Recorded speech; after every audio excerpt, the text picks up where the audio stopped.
کہتا ہے کہ ہم نے محمد صلی اللہ علیہ وسلم کی پوری زندگی کو آئیڈیل نمونہ بنا دیا ہے.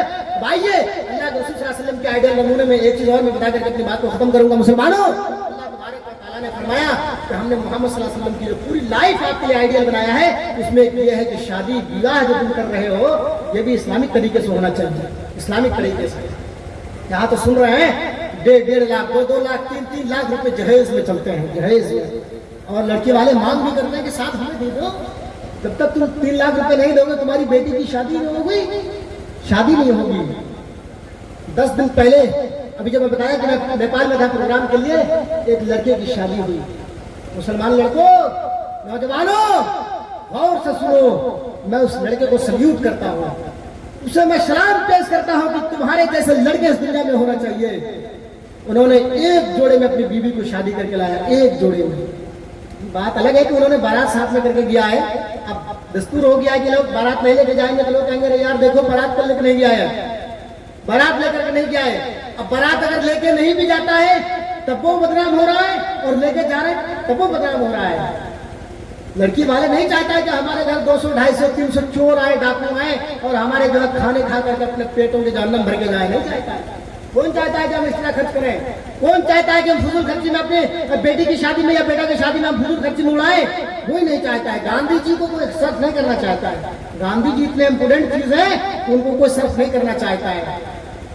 اللہ کے رسول صلی اللہ علیہ وسلم نے فرمایا یا معاشر الشباب من استطاع منکم الباءۃ فلیتزوج فإنه أغض للبصر وأحسن للفرج ومن لم يستطع فعليه بالصوم. اے نوجوانوں کی جماعت, اگر تمہارے پاس شادی کرنے کی طاقت ہو, بیوی کو کھلا پلا سکتے ہو اور اس کا پرسنل حق ادا کر سکتے ہو, تب جا کر کے نکاح کرو. یہ باتیں ہمیں معلوم ہی نہیں ہے, معلوم ہی نہیں ہے, کیونکہ ہم نے پڑھائی نہیں, ہم نے اسلامی تعلیم کو حاصل کیا ہی نہیں ہے, تو ہمیں معلوم کہاں سے ہوگا. آج ہمارے ڈرائیور صاحب بتا رہے تھے کہ ایک آدمی کو 22 لاکھ کی گاڑی دی گئی ہے, 22 لاکھ روپے کی گاڑی. میرے بھائیوں سمجھو, آج کے اس دور میں ایک لڑکے کی شادی ہو رہی ہے, بیٹھی والے لڑکی والے 22 لاکھ روپے کے کار خرید کے دے رہا ہے. کل ہو کر کے بولے گا کہ ہمیں ایئرپلین خرید کے دو, اس کے علاوہ اس کے بعد جو ہمیں ایئرپورٹ بنا کے دو, ہمیں یہ چیزیں خرید کے دو. لوگوں, اللہ کے رسول صلی اللہ علیہ وسلم نے فرمایا تم شادی کو اتنا آسان کرو کہ زنا کاری مشکل ہو جائے. آج تم نے شادی کو اتنا مشکل کر دیا ہے کہ زنا کاری آسان ہو گیا ہے, آسان ہو گیا ہے.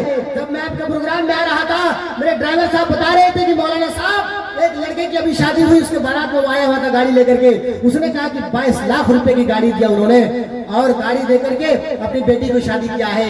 میرے بھائیوں, اللہ کے رسول صلی اللہ علیہ وسلم نے فرمایا یا معاشر الشباب من استطاع منکم الباءۃ فلیتزوج. اگر تمہارے اندر, تمہاری باڈی میں طاقت ہو, قوت ہو, تب جا کر کے نکاح کرو. نکاح کرنے کی بھی کنڈیشن لگائی ہے. لڑکی والے کے گھر جاؤ, اس کا ہاتھ مانگو, اور لڑکی والے تمہیں ہاتھ دے دے اگر تمہیں رشتہ پسند آ جائے تو, اور ایک جوڑے میں لے کر کے آ جاؤ. یہ چوروں کا, ڈکیتوں کا کوئی فائدہ نہیں اسلام کے اندر, اور نہ کہیں رواج ہے. اللہ کے رسول صلی اللہ علیہ وسلم نے فرمایا جب بارات نکلتا ہے تو چور بن کر کے جاتا ہے, ڈاکو بن کر کے نکل کر آتا ہے. یہ چور اور ڈاکو ہوتے ہیں, وہ جاتا اور کھا کے آتا ہے گھر لڑکی والوں سے. میرے بھائیوں, گریا کے لوگوں کو میں سلیوٹ کرنا چاہتا ہوں. شام سے لے کر کے اب تک بیٹھے ہیں. آپ کی ایمان کو میں داد دینا چاہتا ہوں کہ جو بھی لوگ یہاں بیٹھے ہوں, آپ سن رہے ہیں, کم سے کم اتنا تو غیرت ہے کہ آپ سن رہے ہیں. ورنہ سارے لوگوں کو جا کر دیکھیے گھوڑے بیچ کر سو رہے ہوں گے. وہی لوگ جو لمبے لمبے بھاشن دیں گے چوکوں پر, چوراہوں پر. ارے مولانا نے تو یہ کہہ کے دیا ہے, مولانا نے تو کہا ہے کہ براتیوں کو چور, ڈکیت, بھکاری, یہ تمام چیزیں مولانا نے بول کے دیا ہے. تم کرو تو بہت بڑھیا, ہم کریں تو ہم بدنام ہو جاتے ہیں. تم کھاؤ تو وہ حلوے یعنی میٹھا میٹھا ہڑپ کروا کرنا تھو, تم کرو تو اچھا. اور مولانا نے قرآن حدیث کے اوپر مشتمل باتیں کی ہے تو مولانا خراب ہو گیا. مولانا اس طرح سے بول کر کے گئے ہیں. مولانا اپنے باپ کے گھر سے بولتے نہیں ہے, قرآن حدیث نے اس کو پرمیشن دیا ہے بولنے کا. آپ کی مرضی مانو, آپ کی مرضی نہ مانو, اس سے مولانا کو کوئی فرق نہیں پڑتا ہے. آپ مانو گے تو صراط مستقیم پر چلو گے, جنت کے حقدار ہوگے, اور اگر نہیں تو پھر وہی ٹھکانہ ہوگا جو ہم سب دن سنتے ہوئے چلے آ رہے ہیں. میرے بھائیوں, اذان کی بھی وقت ہو گیا ہے, ہمیں نکلنا بھی ہے, طبیعت بھی ہماری ناشاز ہے, اور پھر انشاءاللہ کبھی موقع لگا پھر آیا تو انشاءاللہ آج تو ایک بھی ویدوں کا شروع نہیں کیا، اور میں یہ تھام کر کے آیا تھا کہ میں آج ایک بھی وید کا شروع نہیں کروں گا، شلوک ایک بھی نہیں سناؤں گا، اور میں نے سنایا بھی نہیں ہے۔ پھر آؤں گا انشاءاللہ تو پھر ویدوں سے اس کا منتر سناؤں گا، بائبل سے سناؤں گا، گرو گرنتھ سے سناؤں گا۔ اللہ تبارک و تعالیٰ سے دعا کرنے کے لیے العالمین ہمیں کہنے سننے سے زیادہ عمل کی توفیق عطا فرمائے۔ العالمین ہمیں 5 گانا نماز کے بجائے تہجد کی بھی نماز پڑھنے کی توفیق عطا فرمائے۔ العالمین ہمیں بستر کا مہمان یا پھر ہمیں موبائل سے دوستی نہ کر کے اے اللہ تو ہمیں مدرسوں کی طرف ہمیں مبذول کر دے، ہمیں مسجدوں کی طرف مبذول کر دے، اور مسجدوں سے ہمیں وہ محبت ہو تاکہ ہم مسجدوں کے درمیان آئیں، مسجد کو پکڑے اور اللہ تبارک و تعالیٰ کی عبادت کرے۔